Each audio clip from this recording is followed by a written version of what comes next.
잘 들리시나요? 네. 만나서 반갑습니다. 여러분의 교회와 가장 가까운 이웃 사촌과도 같은 가족 교회 민주교회 생기기 축하합니다. 사실은 그 랩넌트 철치 수련회에 기쁨마음으로 가겠다고 한 이유 중에 하나는 그때는 이제 맨하탄을 했단 말이에요. 수련을 추가하잖아요. 올해도 그런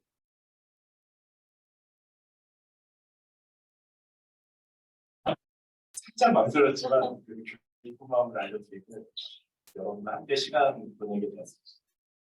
저 정말 일찍 와서 기도했어요. 여러분 안전하게 오시기를. 제가 올 때 너무 많이 가가지고 그렇게 언덕 왔다 갔다 하는데 오후에 바짝 긴장을 하고 돌아왔는데 여러분 안전하게 도착했다는 얘기 듣고 여러분 한 번도 만나지도 않았는데 막 전우회가 생기는 거예요. 우리는 이미 가족이 됐지만 마음으로 하나님의 은혜가 가득한 수련회가 되기를 주님의 이름으로 축복합니다. 수교회도 사실 작년 말에 3년 만에 처음으로 인펄슨으로 수련회를 오픈해서 1년에 딱 한 번밖에 못하고 저희 교회는 계속 주중에는 한인타운, 주일에는 프랑스문화원 빌려서 렌트로 예배를 하기 때문에 주일에 음식을 못 나눠요. 1년에 한 번 성도들, 또 청년들 섬기는 마음으로 수련회 하기 때문에 되게 소중하게 잘 준비했는데 너무너무 수련회에 참여하는 분들의 마음과 기대가 크고 3년 만에 만나가지고 그날 크게 울고 웃으면서 너무너무 좋은 시간을 보냈는데 몇년 철치도 3년 만에 수련회 재개했다고 있었습니다. 그래서 제가 첫 시작을 어떻게 할까 생각을 하다가 민수교회의 수련회 첫날 저녁도 금요일이거든요. 지금 이 시간에 하는데 아주 제가 생각하기에 아주 좋은 트랜지션이 민수교회가 성도들이 많이 오셨다가 오신 것보다 조금씩 더 가세요. 갈수록 막 인원이 줄어들고 있는데 누가 누군지 잘 몰라가지고 낯은 있는데 한 번도 인사할 기회가 없는 거죠. 그래서 수련회 첫날 저녁에 embracing 타임을 합니다. 모르는 분들과 서로 가서 인사하고 또 잘 아는 분들은 평상시에 잘 아니까 살짝 인사하지만 모르는 분들은 가서 자기 소개도 하고 서로 인사도 나누고 할 수 있으면 같은 이성끼리 좀 안아주라고 제가 격려합니다. 그리고 혹시 첫인상이 좋았던 분들은 첫인상 칭찬도 좀 하시라고 하고 그동안 인사 못 나누신 분들과 교제하는 시간을 가지는데 여러분 제가 이거 한번 해도 될까요? 네. 그러면 부분적 동의였으나 여러분들 전적 동의라고 한번 자리에서 한번 다 일어나 보시죠. 그래서 명찰을 이렇게 준비를 하시고 평상시에 잘 아셨던 분들은 그냥 간단하게 인사하시고 모르시는 분들에게 한 5분 정도 찾아가서 인사하면 시작. 안아줄 수 있는 분들은 안아주시면 더 따뜻할 것 같습니다.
멀리 있는 분들에게는 착각하세요. 멀리 있는 이거 소문이랑 너무 오래 유지하지 마시고 왜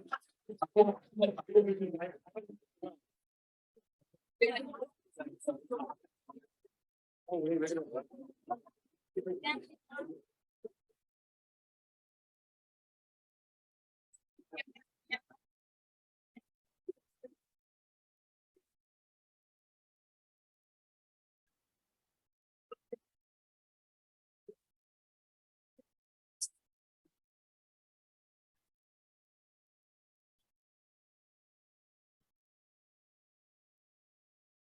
두세 분 더 하겠습니다.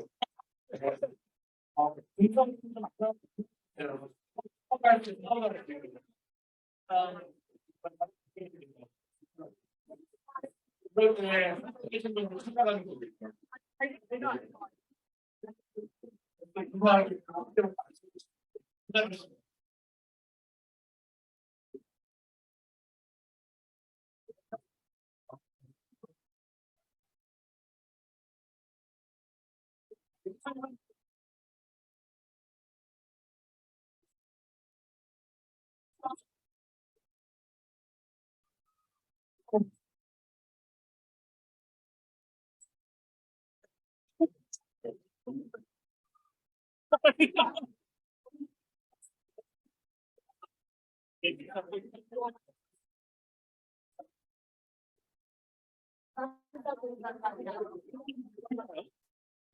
지금 필요 생각하고 있어.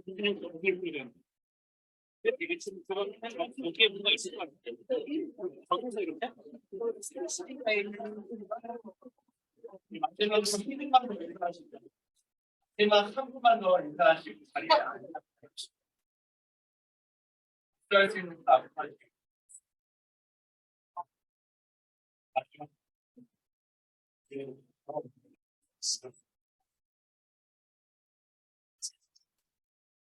자리로 조금씩 돌아가 보시겠어요?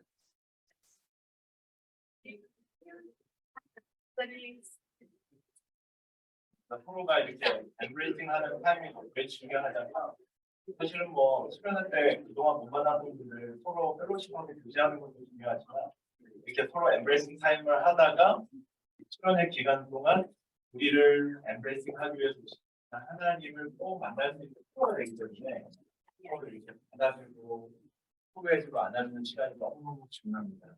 제가 다시 한번 축복합니다. 3일 동안 이렇게 서로 교제하고 엠브레이징 하다가 우리를 엠브레이스하기 위해서 오신 하나님 꼭 만날 수 있는 렘넌트 수련회 3일간의 시간이 되기를 주님의 이름으로 축복합니다. 제가 신학교 갔을 때 그 교수님께서 앞으로 너네가 목회할 시대가 되면 이런 일이 일어날 거다 라고 이야기하시면서 오늘 수련회 주제 본문 구절을 읽고 있었어요. 여러분 수련회 책자 한번 보시겠습니다. 마태복음 9장 17절인데 제가 목사님에게 수련회 주제를 한번 딱 받고 그때 생각이 났습니다. 17절 말씀 함께 한번 읽어보겠습니다. 시작. 새 포도주를 얇은 가죽대 없이 아니하다니 그렇게 하면 내가 포도주도 쏟아지고 그대로 버리게 됩니다. 새 포도주는 새 부대에 넣어야 이 다 보존되느냐. 네. 교수님 뭐라고 얘기하셨냐면 앞으로 너네들이 목회할 시기가 되면은 아마도 사이버 철치가 생길 가능성이 많아 보인다. 그게 뭡니까? 물어보니까 이미 영국에서 공부를 하고 오셨는데 이미 영국에서 사이버 철치가 있다는 거예요. 저희에게 링크를 줘서 액세스를 해서 들어갔는데 주일 예배 시간이 됐는데 아바타를 하나 골라가지고 성경책을 들고 사이버 철치의 문을 열고 들어가는 겁니다. 내가 원하는 자리에 기어 있는데 이렇게 방향키로 내가 원하는 자리도 앉을 수 있어요. 그리고 찬양 시작할 때 H 키보드를 막 누르면은 아바타가 손을 들면서 할렐루야 할렐루야도 하고 그리고 이제 목사님이 설교를 하는데 영어 텍스트가 나오거든요. 근데 은혜가 되면 A자를 막 누르면 아멘 아멘입니다. 그리고 끝나면 O자를 누르면 오퍼링이에요. 헌금할 사람들은 O자를 누르면 결제 창으로 넘어갔어요. 예배가 맞췄잖아요. 펠로십, 제가 야고가 될지는 다 생각이 안 나는데 펠로십을 원하시는 분들은 사이버상에서 대화할 수 있도록 이제 펠로십 단축키를 들어가고 끝나고 무슨 이렇게 아트앤크래프트 같은 사이버상에서 뭘 만들어가지고 누구에게 샌딩할 수 있는 클래스에 들어가기 원하는 분들은 또 스몰 그룹을 들어가지고 한다는 거예요. 제가 그때 무슨 생각을 했냐면 저게 무슨 예배냐. 말이 안 된다. 영과 진리로 예배드리려면 예배당에 가서 성경 말씀 들고 헌금 들고 기도하는 마음으로 예배를 드려야지 저런 시간은 오지 않을 거야 라고 이야기를 저희 동기들 간에 서울했는데 10년이 지났는데 실제 저희가 그런 시기를 맞이하고 있습니다.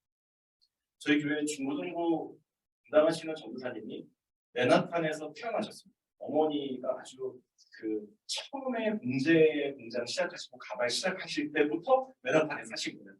그래서 뉴요커 오브 뉴요커라고 자기가 스스로 소개하네요. 맨하탄에서 태어나고 계속 지금까지 자라나. 그래서 설교에 등장하는 모든 예화가 다 맨하탄이에요. 아이들이 참 좋아하는데 2023년 신년이 됐는데 준비한 설교 원고를 다 읽어주고는 아이들에게 이렇게 얘기했다고. 저희 아이가 이제 고등학교 13년 저희 아이가 그렇게 얘기를 해요. 오늘 에녹 변호사님 설교가 너무 이상했대요. 왜? 그랬더니 내용이 너무 좋았는데 평상시에 에녹 설교가 아니었대요. 무슨 소리니? 그랬더니 전도사님이 설교를 다 끝내고 여러분 제 설교 같지 않죠? 저는 지금 AI가 써준 설교 원고를 여러분에게 줬습니다. 그래서 똑같은 설교 원고로 자기 언어로 설교를 주시했다는 거예요. 그리고 아이들에게 챌린지를 했습니다. 앞으로 너희들은 이렇게 AI가 너희들을 위해서 뭐든지 다 할 수 있는 세상에서 살아갈 텐데 그래서 목사 우선도 맞춰. 하나님 말씀을 너희가 직접 들고 직접 읽고 누가 해주는 설교가 아닌 누가 해주는 말씀이 아닌 너희들이 직접 하나님의 말씀을 읽고 연습하고 묵상하고 암송하고 듣고 나가야 된다. 그렇게 챌린지를 했다고 했습니다. 여러분 여러분이 동의하든 그렇지 않든 중요한 것 한 가지는 우리가 이런 시대를 맞이할 거라는 거예요. 저는 사실은 그런 사이버상의 예배가 맞는지 안 맞는지 저도 지금 헷갈려요. 너무 힘들어요. 3년 동안 팬데믹 가운데서 온라인 예배를 들었습니다. 사실 제가 아직도 뭐 인스타 계정도 없고 이렇게 유튜브를 저희 목사님 인투교회가 유튜브 계정을 오픈을 해야 된다는 거예요. 제가 이제 담임 목사 부임한 지 7년이 됐는데 제가 그때 뭐라고 얘기했냐면 우리는 지금 한 주 한 주 예배가 쓰냐 마냐 이게 지금 걱정인데 그거 관리할 사람이 없다. 그냥 주일 예배에 충실하자. 유튜브 계정을 안 만들었어요. 근데 팬데믹이 2020년 3월에 딱 나면서 어쩔 수 없이 흩어져 있는 성도들에게 예배를 드릴 수 있도록 고면해야 되기 때문에 그때 어쩔 수 없이 그 유튜브 계정을 만들었어요. 저희가 그때까지만 해도 설교 이렇게 따가지고 안 오신 성도님들 들으라고 홈페이지에 올렸지 막 유튜브에 이렇게 할 수 있을 만한 영역도 없었고 제가 그런 데 관심이 좀 없어요. 저한테 저희 교회는 아직도 무슨 인터뷰의 전체 뭐 페이스북 전체 그 뭐죠 인스타 아직 없습니다. 제가 뭐 그럴 여유도 없고 그럴 마음이 좀 없었던 것 같아요. 근데 목사님 시대가 이렇게 바뀌는데 이 교인 소식들 계속 홈페이지에만 띄우면 저희들처럼 예배당이 계속 바뀌는데 생각하지 않겠습니까? 만들어야 됩니다. 아직도 제가 챌린지를 받고 있습니다. 한 권사님이 저희 신년 특별 새벽 예배를 마치고 기도문을 보내주셨습니다. 저희 인투교회 목사님들을 위해서 기도합니다. 그런데 그 주옥 같은 우리 교회 은퇴한 권사님의 기도가 AI가 써준 기도였어요. 너무너무 은혜가 되고 위로가 되고 막 격려가 되니까 목사님들이 이 변하는 세상 속에서 힘을 주시고 지혜를 주시고 판단력을 주시고 그래서 이 3년간 온라인과 인퍼슨 예배를 계속 인해나웃 하면서 도대체 성도들이 자신의 예배 정체성을 어떻게 가지고 예배를 드려야 할지 헷갈리는 거죠. 목회자들도 마찬가지입니다. 저도 주일 예배 때 이렇게 설교하기 전에 제가 성도님들에게 주요한 각오를 하는 순간입니다. 지금도 집에서 온라인으로 예배 드리시는 게 아프지 않으신 분들은 다 내가 오늘도 게을러서 여기서 예배 드린다 생각하시고 다음 주에도 꼭 예배당에 오라고 얘기를 하면서도 또 순장님들 앉혀놓고서는 우리가 하이브리드 시대를 지나고 있으니 성도들이 기다려줘야 된다. 저도 계속 이게 옳은 건지 맞는 건지 흥분의 시대를 중요한 것은 우리가 이 시대에 대해서 동의가 있든 반대를 하든 뭐 사이버 철치나 온라인 예배가 옳든 그렇지 않든 가장 중요한 것은 그런 시대를 우리가 맞이하게 된다. 우리가 동의하든 그렇지 않든 그런 시대 속으로 우리가 더 깊이 들어갈 수밖에 없는 그런 시대 때를 우리가 살아가게 될 것입니다. 여러분 이번 그 수련의 주제가 뉴 와인스킨 새 부대이잖아요. 제가 여러분이랑 한번 3일 내내 제가 시간이 되면 천천히 하고 싶었는데 제가 새 포도주는 그럼 여러분은 새 부대로 이렇게 하시면 됩니다. 그래서 한번 해보겠습니다. 새 포도주는 새 부대로 제가 뉴 와인 하면 여러분 뉴 와인스킨 하시면 됩니다. 뉴 와인 뉴 와인스킨 아, 영어가 확실히 되시네요. 여러분 뉴 와인스킨 수련의 주제인데 뉴 와인스킨 새 부대가 되는 비결은 뭘까요? 이렇게 급변하는 시대 속에서 새 부대로 우리가 빚어지고 완전히 또 다른 신인류가 돼서 새로운 존재로 태어나는 방법은 뭘까요? 그것은 바로 새 와인을 담는 것입니다. 새 부대를 가꾸고 정비하고 새로운 변화의 시기에 맞게 우리가 계속해서 무슨 옷을 바꿔 입고 문화를 갈아치우고 그 문화에 순응하는 어떤 새 부대를 정비하는 것이 아니에요. 새 부대가 되기 위해서는 그 안에 뉴 와인을 갈아야 돼요. 새로운 포도주로 이 땅에 오신 예수 그리스도의 그 온전한 복음을 붙을 때 그 복음을 담아놓은 새 부대 자체가 새 부대로 변화될 수 있다는 것을 이제 오늘부터 저와 여러분이 나누게 될 수련의 주제 성부가 우리에게 이야기해 주고 있습니다. 여러분 되게 두렵죠? 저는 너무너무 두려웠어요. 저희 교회 성도들을 인펄슨 끝나고 다 만날 수 있을까? 저희 처음으로 인펄슨 예배 드리는 날 더 못습니다. 저 정말 저희 교회 성도들을 이렇게 인펄슨으로 만날 거라고 생각을 못했어요. 어떡하지? 우리는 어떻게 해야 하지? 그리고 제가 악수하는 거 좋아합니다. 한국에서는 이렇게 악수하는 것도 꼭 가려서 해야 되는데 미국은 여성 성도님들이 먼저 악수해주면 저 악수하는 거 되게 좋아하거든요. 근데 제가 그때 생각했어요. 형제들은 제가 많이 허가하고 아이들이나 우리 여성 성도님들 악수하는 거 좋아하는데 이제 나는 목회하는 인생 중에 악수하는 거, 서로 허가하는 거 끝났다. 코로나의 무덤이 된 맨하탄에서 목회하는 한 이제 이런 스킨십은 끝났다. 이렇게 생각하면서 자꾸자기한 심정.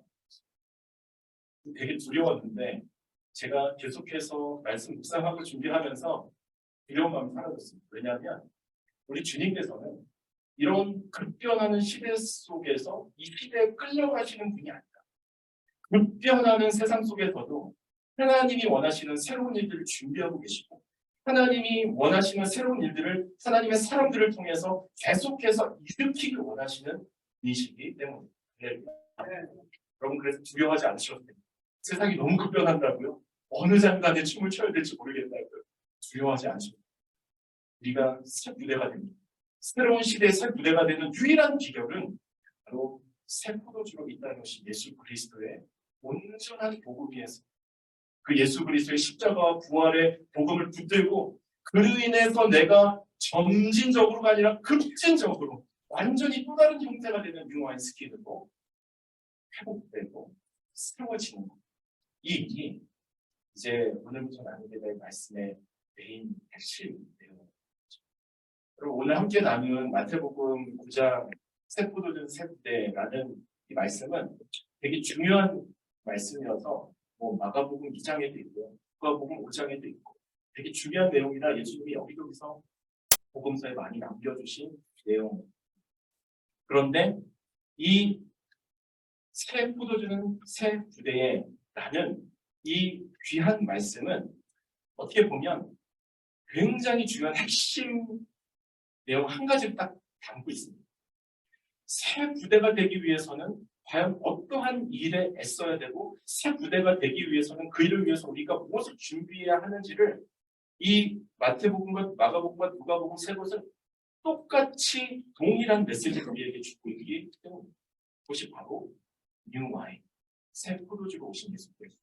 그래서 이 새 포도주로 오신 예수님을 잘 소개하기 위해서 비유 세 가지를 듭니다. 이 세 가지 오늘 제가 여러분에게 인트로덕션으로 나누고 이제 우리를 마치려고 합니다. 첫 번째, 뉴 브라이드, 새 신랑이 등장하는 결혼 비유.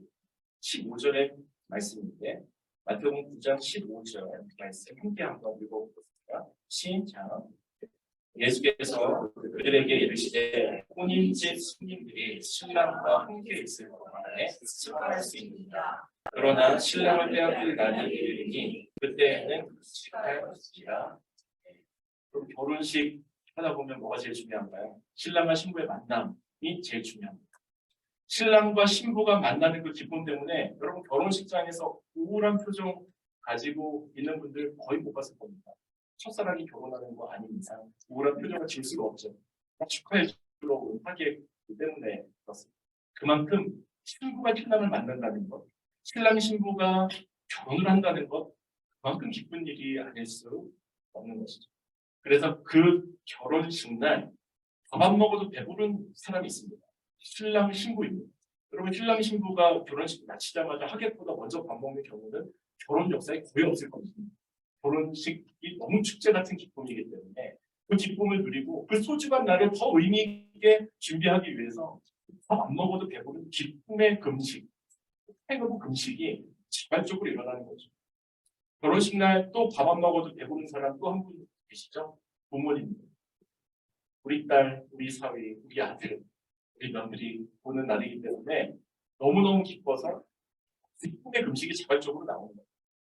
하지만 예수님은 이 결혼비유를 통해서 진정한 금식은 진정한 예수 그리스도라는 새 포도주를 담아내는 기념은 새 포도주로 오신 신랑 되신 예수님을 뺏기지 않는 것, 내 안에서 신랑을 잃어버리지 않는 것.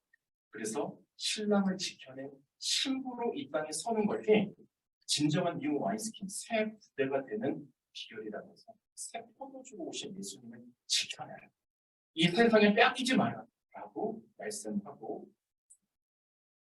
그래서 15절 보면 금식 논쟁으로부터 사실은 이 대화가 시작되는데, 언제 금식해야 되느냐, 왜 요한의 제자들과 바리새인들을 금식하는데 예수님 당신도 금식을 안 하고 왜 당신의 제자들도 금식을 하지 않는가 라고 묻는 질문에 예수님은 아니 신랑으로 이 땅에 온 나와 함께 있는 제자들이 어떻게 금식할 수 있겠느냐라고 이야기하면서 금식은 신랑을 빼앗기는 날 하는 날이라고 바리새인들에게 교훈하고 가르쳐. 저는 그 청년들이 이제 많은 교회고 인투교회는 한인 유학생들로부터 시작된 교회이기 때문에 청년들이 가끔씩 결혼에 대해서 상담하러 올 때가 있습니다. 제가 상담 전문가가 아니기 때문에 뭐 자세한 건 얘기 못해도 그래도 신앙의 전통을 지키기 위해서 또 한국교회 신앙 유산을 물려주기 위해서 제가 옳다고 얘기하는 확실하게 얘기합니다. 시대가 바뀌니까 청년들이 결혼 정년기가 좀 늦어지면서 저에게 데이트 앱에 대해서 이제 물었어요. 신 목사님은 데이트 앱을 어떻게 생각합니까? 커피 데이트 앱 어머님이 아시는 이만큼 유명해진 힌지 모른 척 하십니까? 근데 이제 이런 거가 이제 어플리케이션으로 자기가 원하는 이상형의 캐리고리를 걸어서 이제 매치메이킹을 해주는 아주 유익한 프로그램입니다. 불과 한 4, 5년 전까지만 해도 제가 목사님 데이트를 해도 될까요? 그때 제가 뭐라 그랬냐면 안 하면 어떻겠냐. 그래도 교회 안에서 좀 자연스럽게 만나는 것 같아요. 열심히 성교를 열심히 교회 봉사를 해라. 자꾸 노출을 해야 된다. 숨어서 신앙생활하지 말고 자꾸 사람들 앞에서 보이면서 주님을 열심히 섬기다 보면 주지 않겠나. 근데 그렇게 제 어드바이저를 들었던 분들이 지금도 혼자 계신 분들이 많으세요. 제 팬데믹이 지나면 이 데이트 앱이 너무 유명해져가지고 결혼을 다 했습니다. 근데 데이트 앱으로 결혼한 부부들의 모습이 100%가 아니야. 제가 잘 모르겠지만 대부분 다 신중하게 만나고 오랫동안 교제하고 어떤 사람 충분히 데이트한 다음에 결혼하기 때문에 너무 아름다운 거야. 하나님 잘 섬기고 했던 봉사 남편까지 더해가지고 열심히 하고 하니까 저도 좋고 보기에도 좋고 다른 사람에게도 그 앱이 자꾸 전파가 되는 거예요. 그래서 저희 교회 본의 아니게 데이트 앱이 굉장히 보편화가 됐어요. 제가 근데 이제 뒤에서 수긍증 거리는 거죠. 우리 교회 담임 목사님은 데이트 앱을 반대합니다. 굉장히 보수적입니다. 아무나 만나지 말라고. 청년반에서 해결하라고. 이런 얘기가 막 제 뒤에서 막 계속 이야기하고 있는 거예요. 그래서 제가 어느 날 청년부 설교 들어가서 제가 잘못했다고 얘기했습니다. 내가 그동안 데이트에 반대했는데 회개합니다. 데이트 앱은 정말 이 시대의 필수적인 앱입니다. 하나님이 사용하시는, 하나님이 기뻐하시는 앱입니다. 그래서 데이트 앱을 깔고 우리 교회 안에 이렇게 매치메이킹을 하십시오. 데이트 앱에서 봤던 형제님이 저분이시네. 자매님이 저분이시네 하면서 오히려 더 오픈해서 얘기하라. 그 힌지 등록하셨죠? 커피 및 베이글 등록하셨죠? 그렇게 이야기하면서 서로 교제해요. 생각을 해보면 교회 안에서 만난다고 행복한 교회가 된 거예요. 제가 주례한 분 중에서 큰 커플이 마음이 아픈데 지금 기혼을 했습니다. 너무 교회 안에서 인사도 잘하고 하나님 잘 섬겼다는 거예요. 여러분 교회 안에서 만나면 건강한 부부가 되고 앱에서 만나면 그렇지 않고 막 세상적인 부부가 될까요?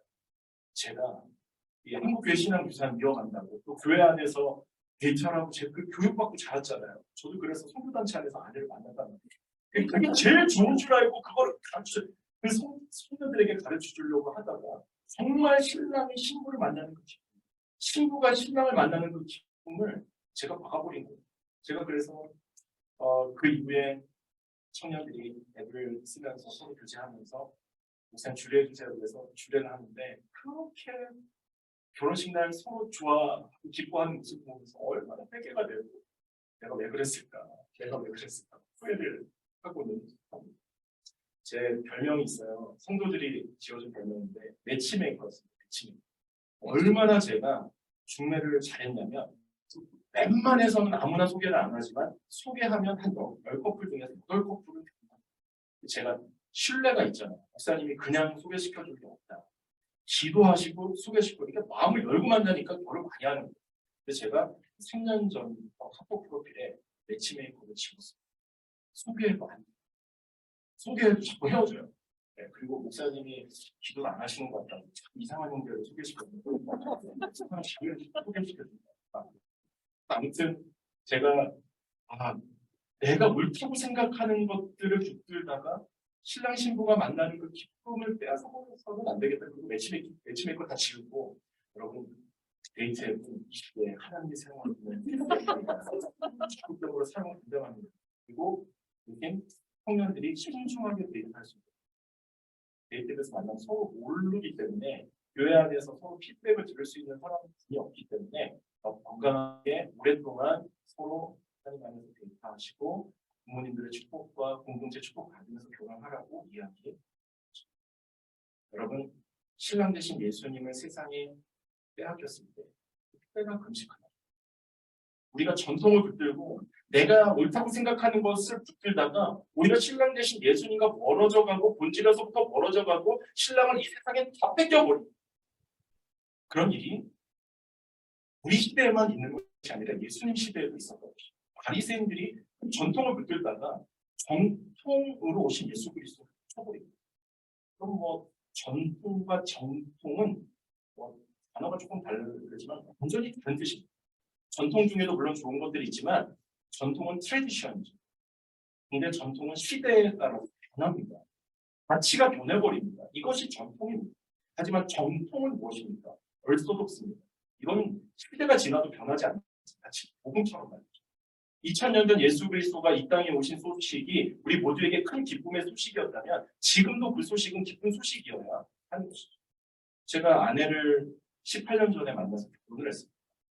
그때 저는 세상을 나오는 것 같았습니다. 저에게는 그것이 마치 예수님이 이 땅에 오셨을 때 베들레헴 들판에서 그 소식을 들었던 목동들이 들었던 큰 기쁨의 소식처럼 들렸습니다. 반면에 아내를 좋아했던 그 당시 교회 오빠는 굉장히 망연자실했습니다. 여러분 이런 소식은 천사가 전한 기쁜 소식이 아닙니다. 목자들이 들었던 기쁜 소식이 아닙니다. 얼소독스는 그때 좋았으면 지금도 좋아야 됩니다. 예수 그리스도의 복음이 바로 그런 것이죠.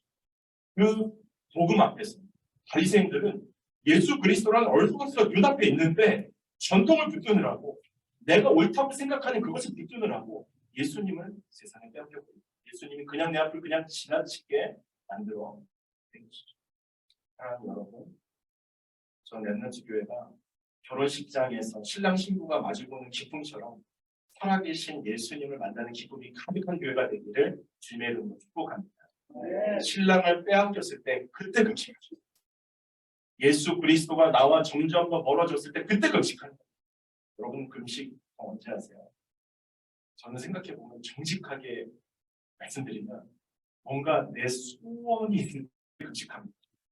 하나님께 떼쓰고 싶을 때, 뭔가 하나님께 주장을 하고 싶을 때 그때 금식합니다. 하지만 예수님은 그 금식에 대한 전통을 버리고 나를 빼앗겼어요. 나로부터 점점 더 멀어져 갈 때, 내 안에 예수 그리스도가 사라져 갈 때, 그 내 안에 복음이 점점 더 희미해져 갈 때, 그때 결단하고 생명을 내어놓으면서 예수 그리스도를 다시 만날 수 있는 그 금식으로 나오라고 말씀드립니다. 제가 한 번 더 말씀을 축복합니다.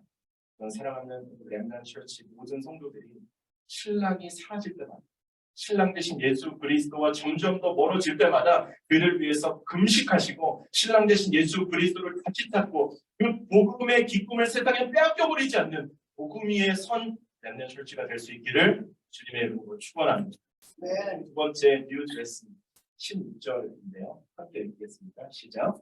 생배 조각을 낡은 옷에 붙이는 자가 없나니 이는 기른 것이 그 옷을 당기러 헤어짐이 거하게 되며. 아버지 목회했습니다. 3년 전에 은퇴하셔서 제 아버지 아주 한국의 아름다운 교회에 목회하셨는데 교회 규모가 크지 않은 은퇴 준비를 잘 못하셨어요. 그리고 저희 집이랑 합쳤습니다. 아버지 오시면서 한국 다 정리하고 오시면서 나눠칸 드리고 작은 하우스에 1층에는 부모님 사시고 2층에는 제가 사는데 평생을 어렵게 사신 아버지 밑에서 이렇게 자라다 보니까 어머니가 우리 가정은 날마다 산다, 매일마다 산다. 그러니까 근검절하게 이게 몸에 배신. 근데 아무튼 제가 어릴 때 지금보다 더 통통했어요. 얼굴도 통통하고 막 너름도 나고 아무튼 그랬는데 크니까 얘가 옷을 사줘야 되는데 어떻게 옷 사줄 데가 없으니까 바지에 제가 자꾸 크니까 바지 옆을 터가지고 새 옷을 이렇게 아디다스 생선처럼 이렇게 새 옷을 입힌 거고 저희 어머니는 너무 멋지지 않는데 그때 진짜 멋있는 줄 알았어요. 또 어머니가 뭐 입으라 그러니까 무덴 바지에 이렇게 빼브릭도 잘 안 맞았던 거 같아요. 새 옷 입던 옷을 느리기 위해서 가운데 엉뚱한 패브릭을 가운데 아디다스처럼 내린 거예요. 양쪽으로. 그래서 어머니가 멋이라고 세뇌를 시키고 가스라이팅을 하니까 진짜 멋있는 줄 알고 그거를 일단 문제는 너무 빨았는데 쫄바지가 쫄바지. 그 원리가 오늘 16절에 새 옷, 뉴 드레스 이 땅에 오신 예수 그리스도가 아닌데 자꾸 옛 수법에다가 옛 전통에다가 옛 형식에다가 겉으로 보이는 회칠한 무덤처럼 겉은 피부번쩍한데 안은 속이 썩어져 있는 그런 정말 무뎌지고 생명력 없는 종교의 예수님을 붙인 겁니다. 그럼 어떻게 될까요? 어떻게 될까요? 두 옷 다 망가진다.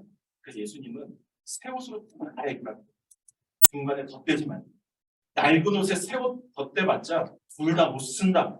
둘 다 망가진다.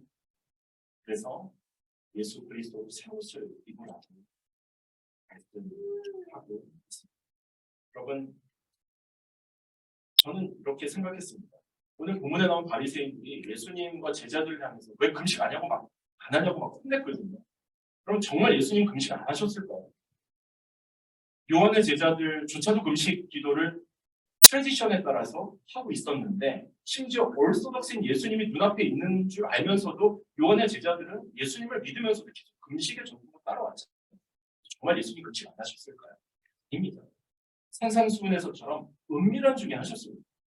남들이 보지 않는 곳에서 너무 은밀하게 하다 보니까 사람들이 못 알아차린 것뿐이지 예수님은 어쩌면 바리새인보다 더 많은 횟수로 하나님께 나아갔습니다. 정말 이 땅에 예수님을 잃어버린 영혼들을 위해서 간절한 마음으로 기도했을 거라고 생각합니다. 하지만 바리새인들은 그걸 몰랐어요. 하나님과 자신만이 하는 은밀한 금식보다 소원 성취용 금식, 보이는 금식, 위선적인 금식에 더 익숙했던 것입니다. 하나님 여러분, 저는 렘넌트 교회가 이 3일간의 수련회를 통해서 우리의 헌옷, 옛 신앙, 코로나 3년의 팬데믹으로 인해서 주저앉아 버리는 그 신앙에 예수님을 마치 옆에 거듭되듯이 살짝 갖다 붙이는 그 정도 수준의 수련회가 아니다. 완전 예수 그리스도로 새 옷을 입고 우리의 옛사람을 다 버리고 새 사람을 입는 그런 귀하고 복된 수련의 3일간의 시간이 될 수 있기를 주님의 이름으로 축원합니다. 마지막 뉴 와인 새 포도주 17절인데 함께 한번 읽겠습니다. 시작. 새 포도주를 낡은 가죽부대에 넣지 아니하나니 그렇게 하면 부대가 터져 포도주도 쏟아지고 부대도 버리게 됩니다. 새 포도주는 새 부대에 넣어야 둘이 다 보장되느니라. 저희 아버지가 목사가 된 이유가 있습니다. 저희 할아버지가 6.25 전쟁이 났을 때 전쟁 고아들을 고아원을 시작했어요. 처음에는 몇 명 이렇게 하셨대요. 근데 전쟁 고아들이 너무 많으니까 컴패션이라는 그 단체에서 후원을 좀 했답니다.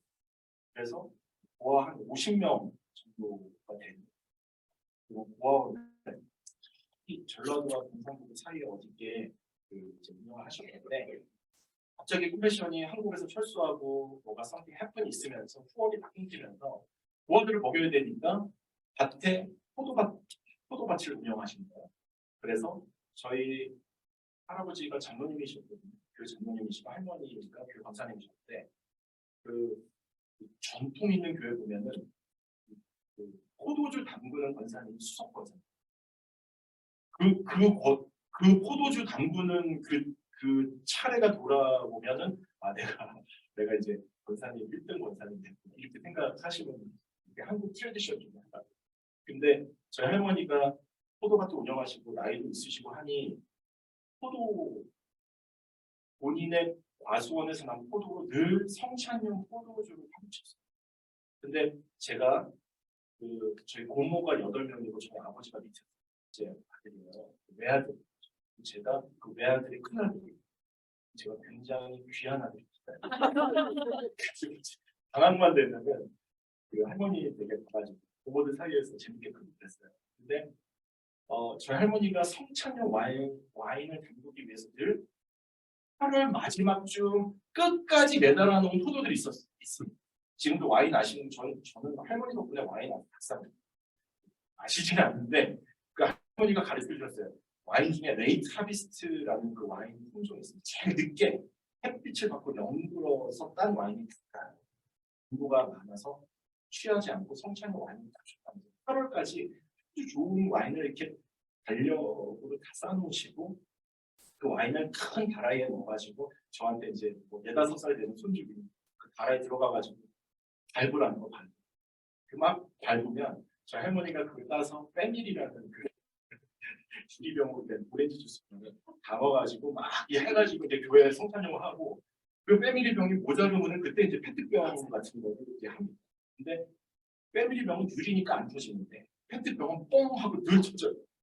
이유가 되는 거죠. 가스가 나오고 이산화탄소가 나오면서 뻥 터지는 거죠.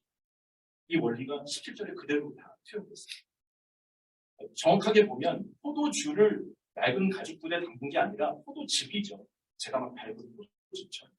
이 포도즙을 예전에는 포도주 담을 그릇이 가죽, 양가죽, 소가죽 뭐 이런 거였나요? 쑥부대 이렇게 담았는데 그렇게 오래 팽창해 두면은 팽창해 뒀다가 나중에 또 와인을 따르게 되면 또 추축했다가 다시 팽창했다가 하면서 점점 낡아지는 거죠. 그래서 빵 터진다. 그럼 뭐가 낡은 가죽 부대를 빵 하고 터뜨리는 새 포도주만이 낡은 가죽 부대를 터뜨리면서 새 가죽 부대를 만들어낼 수 있는 유일한 비결이라고 이야기하시면서 바리새인들이 가졌던 형식, 외식, 폭력, 부러운 상승대, 사람들에게 보이려는 위선, 이 모든 것들을 내어버리고 새 옷을 입고 새 신랑을 맞이하고 그 신랑을 뺏겼을 때 금식하면서 새 포도주로 오신 예수 그리스도 그 복음에서 새 와인스킨, 뉴 와인스킨을 입으라고 새 포도주로 오신 예수 그리스도의 제자들, 또 바리새인들에게 소개하고 있습니다. 예수님이 임하시면 옛 가족들에는 터져버리고 그러므로 새 포도주는 바로 예수 그리스도. 디모데후서 2장 20절, 21절에 보면 그릇이 나옵니다.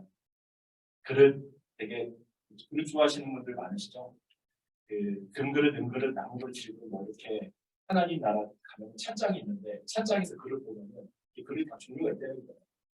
근데 저는 그런 말씀 들으면 기분 나빠요. 하나님 이왕 그릇으로 만들려면 다 금그릇으로 지으셔야지.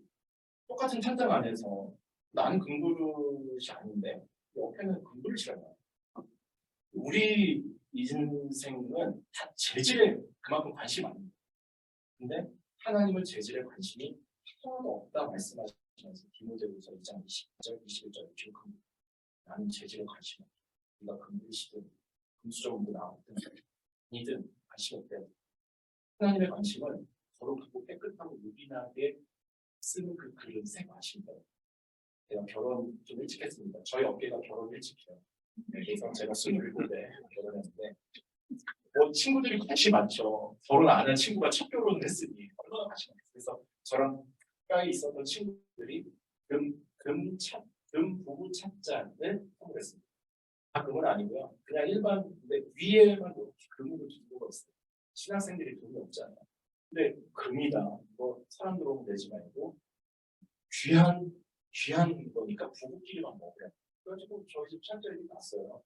근데 제가 이제 뭐 설거지 이런 거 잘 안 하다가 결혼해가지고 아내한테 잘 보려고 설거지를 했다가 제가 신대원 때는 사실은 저는 공부하고 아내는 제 학비를 내기 위해서 저희 아내가 이제 학비 했는데 열심히 서울에서 막 강원도까지 하루 원데이 가서 레슨 종일 학원에서 하고 대전 가서 하고 올라 이래서 제 학비를 맡겼어요. 그러니까 그 아내가 얼마나 고마워요. 그 아내가 돌아올 때쯤 되면 제가 또 차려옵니다.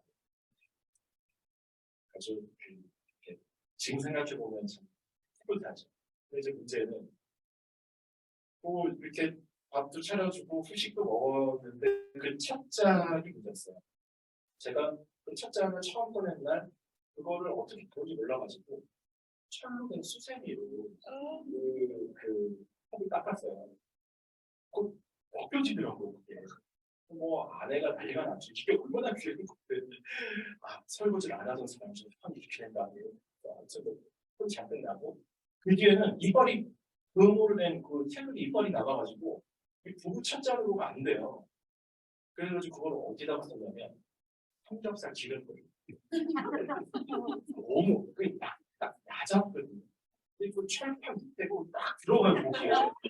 그래가지고 그 귀한 테두리 커피 잔이 그 저희가 미국 이사 오기 전까지 굉장히 요긴하고 쭉 색이 적절하게 쓰임받았어요. 만약에 그 금찻잔 그대로 있었으면 계속 저거 우리 집 제일 위에 손님들 와도 못 내잖아요. 2개밖에 없으니까. 그렇게 계속 그 위에 계셨을 거예요. 근데 손님한테 꺼내고 가족끼리 살면서 꺼내고 필요할 때마다 꺼내고 얼마나 귀하게 써는지 쓰임 받은 거죠. 그럼 우리는요 늘 우리 인생, 우리 자녀들 금수저 물려주고 싶어요. 재질에 관심 않고. 하나님은 재질 중요하지 않아요. 그 그릇 안에 무엇을 담는지가 중요하다라고 이야기하면서 고린도서 4장 7절 말씀하셨어요. 그 말씀 뭐냐면 우리가 질그릇 같을지라도 그 질그릇 같은 우리의 인생에 보배로우신 예수 그리스도를 담는 것. 예수 그리스도라는 그 보물을 우리 인생 안에 담을 때에 그 안에 그 이름의 능력이 드러나고 그 이름의 권세가 드러나고 그 안에는 놀라운 어마어마한 생명력이 마치 새 포도주가 기쁘게 팽창해서 상상도 할 수 없는 일들이 일어나는 거죠. 그런 놀라운 인생을 살아가게 될 수 있다라고 고린도서 4장 7절을 이야기하죠. 여러분 일본 2차 세계대전 때 동시에 2차 세계대전 때 나가사키에 하나, 히로시마에 하나 비행기가 이렇게 떴어요. 그 비행기는 되게 흔한 비행기였습니다. 뭐 2차 세계대전 어디에나 다 볼 수 있는 하늘에 떠다니는 비행기 중에 하나예요. B-29B라는 비행기인데 그냥 사진 인터넷에 쳐도 B-29B로 다 나옵니다. 근데 그 히로시마에 떴던 비행기, 그 나가사키에 떴던 비행기가 전쟁 역사의 가장 위대한 비행기가 됩니다. 이유가 있습니다. 그 비행기 안에 핵폭탄을 실어가지고 너무 흔했던 비행기인데 그 안에 핵폭탄을 실으니까 인류 전쟁 역사에 핵을 히로시마 나가사키에 떨어뜨린 가장 포퓰러하고 위대하고 알려진 비행기가 여러분 그래서 우리 자녀들 위한 기도가 바뀌어집니다. 우리 자녀들 세계를 바꿔주세요 하는 게 아니라 콘텐츠를 바꿔주세요 이렇게 이야기합니다. 그 콘텐츠가 바로 보배로 오신 예수 그리스도를 우리 안에 담을 때 하나님에게 거룩하고 깨끗하고 용기난 그릇이 되어서 평생 그 이름의 능력으로 하나님 원하시는 인생을 살아갈 수 있는 것이죠. 하나님 여러분 3일 동안 우리에게 새 포도주로 오신 예수 그리스도 그 보배로 오신 예수 그리스도를 우리 인생에 담게 해주십시오. 기도하는 수련회가 될 수 있기를 주의 이름으로 축원합니다. 자녀들을 향한 기도가 바뀌어야 합니다. 하나님 우리 자녀 열심히 공부해서 좋은 대학 가게 해주시고 좋은 대학 가면 뭐합니까? 좋은 직장도 취업해서 기도해야죠. 좋은 직장 취업하면 뭐합니까? 좋은 배우자 만나야 되잖아요. 그 다음 뭐합니까? 집 사야 되죠. 그 다음 뭐합니까? 자녀 또 나요. 자녀가 또 좋은 학교 가야 돼요.